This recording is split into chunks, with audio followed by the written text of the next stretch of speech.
हाय दोस्तों,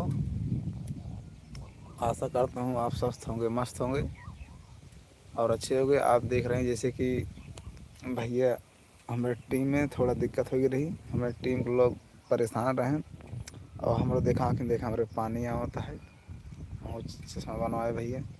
थोड़ा दिक्कत हो गई रही, आँख में चोट लग गई रही। यही कारण से भैया वीडियो बहुत लेट पड़ता है, आप सबको मिल ना पाता है। और आप सबसे अनुरोध है कि आप सब इसे प्यार दुलार सपोर्ट बनाए रहें, ठीक है।